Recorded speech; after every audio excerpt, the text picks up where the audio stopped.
range to filter through this land of ours and fill a sportsman's dreams. Enjoy what nature holds for us, her bounty never ends. Getting back to basics with the practical sportsman. It's always an adventure, no matter where we go. From a favorite hunting spot to the hottest fishing hole. Outdoor life we all can share with family and friends. We'll do it all together with a practical sportsman. We'll do it all together with a practical sportsman. Hi there, come on in. I'm Fred Trost. You're watching The Practical Sportsman. It is Thursday night, November 30th, the year 2000.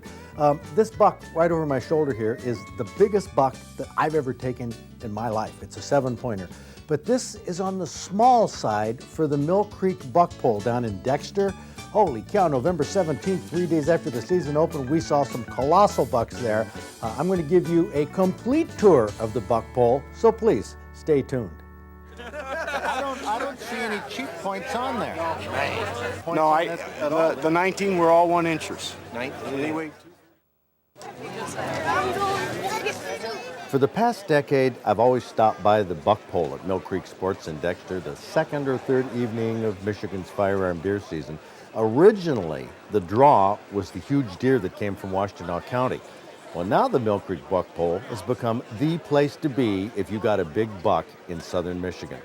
Another change in recent years is that deer hunting has become much more than just a man's sport. Fred, don't pass up the gal. Yeah, don't pass up the gals, Fred. 15-year-old or 15-point? 15 point. Thanks, Fred. No, what? 15 point, 32 years old, 19 years in the hunt. No kidding, that one right there. This one right here. Whoa. Man, look at those. Patience is a virtue. 15 point. Well, tell me about it. You know what? I don't know. I missed him last week in my bow. Huh? And Faith had it in my hands that he came back this morning, and I shoot right-handed, and I shot him left-handed because he came in the back lane. Now, what's this business about 2 girls here? This is Lisa. I'm Lisa. Now, do you have one up here too? I got the 11 right here behind me. Oh, man. My nephew got a 5-point in the same spot an hour earlier. I walked back in my backyard and went and sat in my tree where I love to sit. He come right over my shoulder right before I was ready to walk out of the woods and get warm. You 2 girls know each other? We do Just now. since today. Yeah. Sisters in We the do hunt world. now. Outstanding. So what are your names? Vicky Loy. And? Lisa Hoxie. And where are you from? I live here in Dexter. And I'm Gregory. Oh, okay. Awesome. Super. That is awesome. 15 point, 11 point, huh? You bet. Right here, Fred. One in the neck. Now, you said the little one. Yeah, the little one. It's little compared to 97 when I seen you out there in Eagle Club, out there at the Eagle Hawk. Yeah. It's a little one there. I had that 10-pointer out there. The 10-pointer in 97. Yep. So you're going downhill, huh? I'm going downhill, but it's still early. Well, you have quite a record. Oh yeah. I took a 7 and an 8-point last year. Huh? Yep. So I'm doing pretty good. Yeah, you're the man. I hope. Great. This one? Are you kidding me? 1, 2, 3, 4, 5, 10. It's a 9-point? 9 point. Well, tell me about it, Ruben. Following the doe, walked out. I watched him for about a half a mile, and he walked What'd you get, out in Fred? front of me in an open grassy field, and I shot him. Just like that. And that was that, huh? Yep. Just like old times. That is a fine buck. How many points is that fine buck? 10-pointer. I thought it had more than that. Boy, those are big crowd things here. He's a beauty. Yeah, so what about it? Shot it open in the morning between 8:30, 8:45, roughly right near. Just coming through the woods, and there's a couple, yeah, it's hard to believe, there was 2 other bucks in front of him coming through. We figured somebody was coming in the other end of the woods. Things like that don't happen twice. No. Boy, I tell you, there are some rats here. Ingham County. No kidding. Yeah, a lot of confusion about this. People don't know what they're called, and not an albino. No, good job. So what are you going to do? You going to have him mounted, a full mount or anything? Or? Thinking about it, yeah. He's ready for full mount, but Yeah, that would be awesome. yeah. Where do you live? I live in Fowlerville. Oh, I hunt Stockbridge area. Yeah, Stockbridge, Gregory. Taylor Farms. Trying to get him up. An 8-point from Sanilac County. That one right there with those tall tines? Oh, yeah. Out in the cornfield. Up in Sanilac County. Yep. We know you can't be everywhere, That's Fred. right, That's so- why we brought it down here so we That's could right. be here with That's you. right. Thanks. Am I a salesman? No, you're the agent, I can tell. Hey, thanks to a good friend of mine, Jim Turpin, he put me onto this buck. Oh, yeah? Yep. If it wasn't for him, I wouldn't have. Outstanding. Oh, what do we have here? Whoa! Whoops. Excuse me. Wow, that's What do we have? Man. Tracked it by yourself?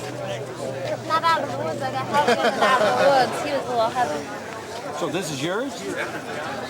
Well, tell me about it. That's my buck. He was chasing the doe. going? They do. Are you married? Are you married? Hey, get rid of him. I'm a big guy. Yeah, I'm Is bigger. that your husband there behind you? That's my fiance. Your fiance. Oh, it's not a done deal. Oh, we still got a chance. Ah. Still got a chance. I fish 200 days a year. I hunt 100 days a year. She got one with her bow 2 weeks ago, a 6-point. Now, did she get you into hunting? We should shake this guy's man. You're a lucky guy. Yeah. Congratulations. Well, what is your name, ma'am? Amber Woods. Amber Woods from where? Charlotte. Where? Charlotte. Oh, Charlotte. Yep. Okay. And where'd you get this buck? Over in by Olivet.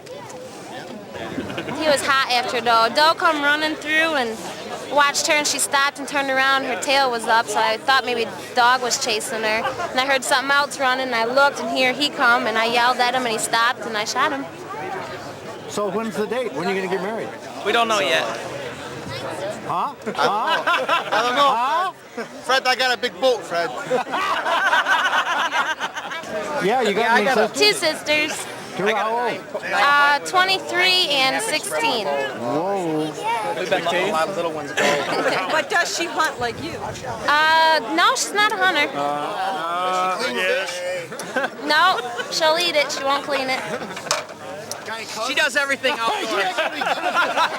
She does everything outdoors. She races, drag sled, and everything. Listen to this, Fred. I called in a buck 2 weeks ago and only had, it was a half rack. She goes, Fred would shoot that, but I won't. I won't shoot it. Huh? I didn't She let it say go. that. That's at least 24. How tall are those tines, do you know? Oh, he's got 11 and a half. 11 and a half inch tines? Yeah. What's your name? My name's Tim Mattern from Dearborn. Oh, very good. And where were you hunting? Washtenaw County down around Manchester. Ah, that's something else. Do you hunt, man? No. Why not? I just like watching them. Oh, okay. Do you go with your husband when he hunts? As far as the cabin. So what do you think of this buck hole? It's pretty cool. We brought our 12-year-old daughter here, and she was expecting to see 3 deer. She's like, oh man, Mom, look at that. Yeah. So And for some reason I had a hunch that I was sitting in the wrong spot, so I moved to a different spot. Sat there until about 4:30 and this doe came in. Figured I was going to shoot her, and then I was going to wait a minute or two to see if anything else had come in, and sure enough, he came in right behind her. About 45, 50 yards out, I took a shot and dropped him. What's your name? Kyle, Tobias. Kyle who? Tobias. From?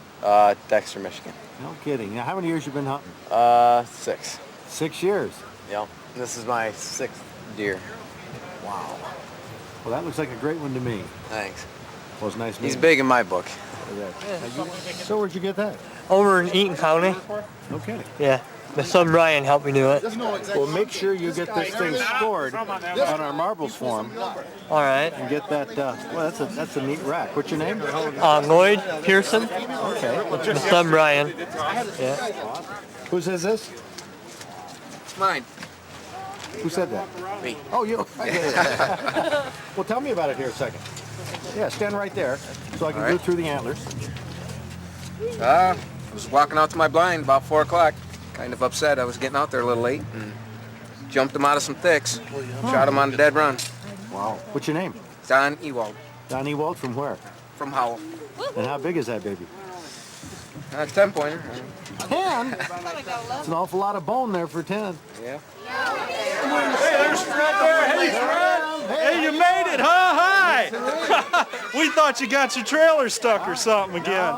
We seen you the other week. You had your trailer stuck up there. And I said to him, I said, is Fred going to make it or is he stuck? I couldn't figure it out. Oh, no, I'm not out in the road. Yeah. Jiggy, Fred. How you doing? Yeah. Hello. How's it going? Not too bad. Good. Quite a crowd. The buck pole crowd milled around inside at Mill Creek Sports.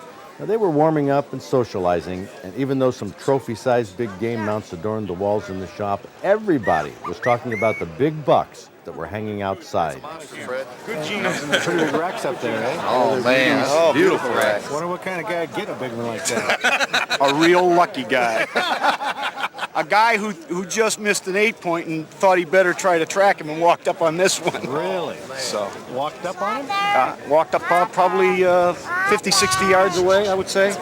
And he just he was looking over his right shoulder and I saw his left side. 19 points. Look at the stickers on it.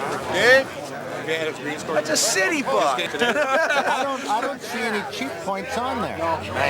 No, the 19 were all 1-inchers. 19. They weighed 232. Outstanding. So are you going to nail the antlers to your garage door? Well, You had some corn in your I don't. My wife swears I'm gonna hang them in our bedroom. But I love you. There he is. Say hi, Fred. Whoa. You don't want to say hi to Fred? Fred's the cameraman. You can say hi to him. Say hi, Fred Trost. Well, Hi, hello. Mr. Trost. Hello. How are you? I'm fine, thank you. Good. Is this the buck? Your buck on top of the car? Yes, well, it's my husband. Oh, okay. And if I have my way, like I said, he'll put a brass pole through the middle of it and I'll have a carousel deer. Well, I don't know about that, but I don't want that's a head mount. I'm the head of my household. I'm the boss of my household. And if you don't believe me, my wife will tell you. I have her permission to say that. And that's just about it. That's it. You bet you. That's it. Yeah, I went down through the window, had the camera on. You know, she rolled the window. I said, she said, oh, hello. I said, hello. Yes. She's a sweetheart. She's put up with a lot. Oh, man. But look at the venison she gets to eat. No Okay. complaints, right? What a guy you are.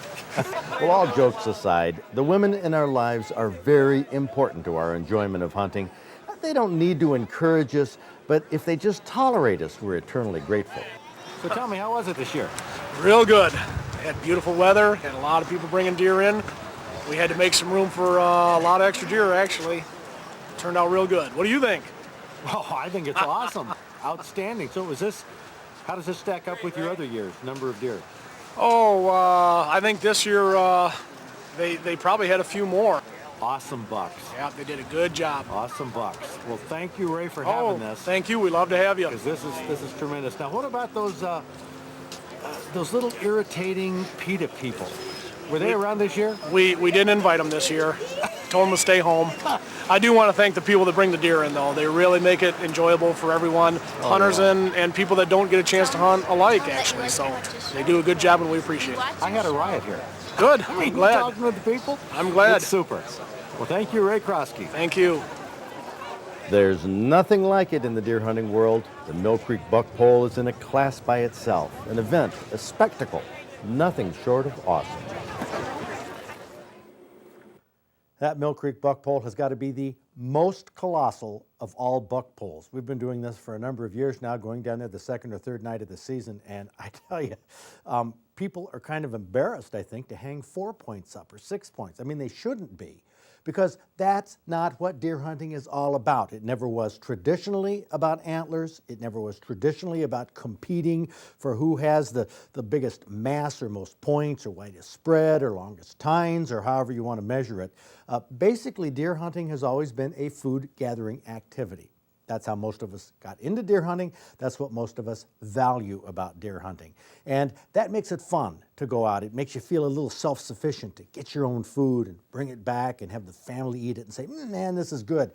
Of course, if you're going to say, man, this is good, you got to have a good recipe. And here's a recipe that's not only good, but it's fun. The title of this venison recipe will get your attention. It's called Worms in the Grass by Deborah Greenhoe from Greenville. Now, you'll see the connection when this recipe is finished.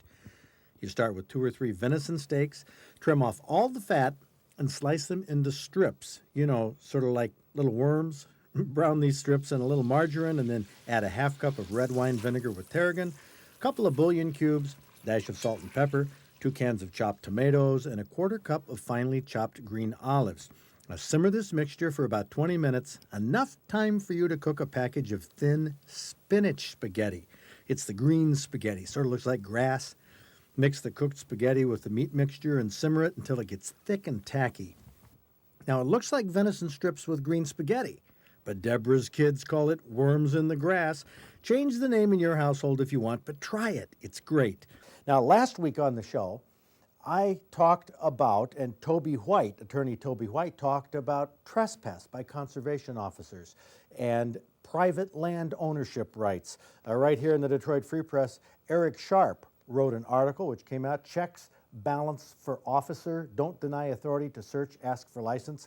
Basically, Eric Sharp is trying to step away from my position, says he usually doesn't agree with me. But let me explain this. A lot of people don't understand. We're not trying to protect poachers, but we're trying to keep law-abiding innocent people from being labeled as poachers. And here's Toby White to explain that. Well, certainly the idea behind poaching is to protect other hunters and to protect the game and wildlife and preserve it for future hunting seasons. And of course to avoid any kind of injuries to people who are in the fields or hunters who are hunting. The idea that somebody that rests their gun for a moment while they rub some suntan lotion or while they put their gloves on to get warm and ready for the hunt, and they rest that gun against the side of their car, and a CO comes roaring up on his 4x and says that's a poaching violation, I don't think anybody would doubt that there's no poaching going on there, but it's a technical violation of a very strict and overly comprehensive code. Each one meant to bring the environment into strict regulation and to bring the hunters into a position of strict liability, meaning that they don't need to prove anything. You do this one simple act, that is a violation.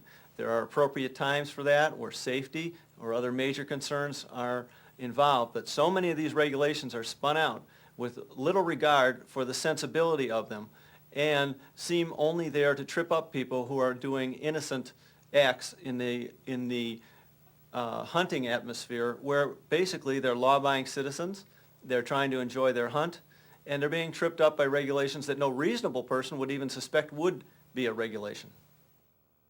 Toby explains these concepts extremely well. I'll be working with him this winter to do some seminars around the state on these constitutional areas. And really, it takes a couple hours with a lot of questions and answers to understand all the ramifications.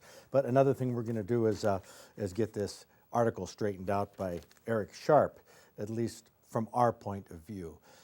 We have Big Buck Night coming up next week, right here on public television, statewide, 8 p.m. Make sure you tune in. It's going to be an exciting Big Buck Night, and I hope to see you there.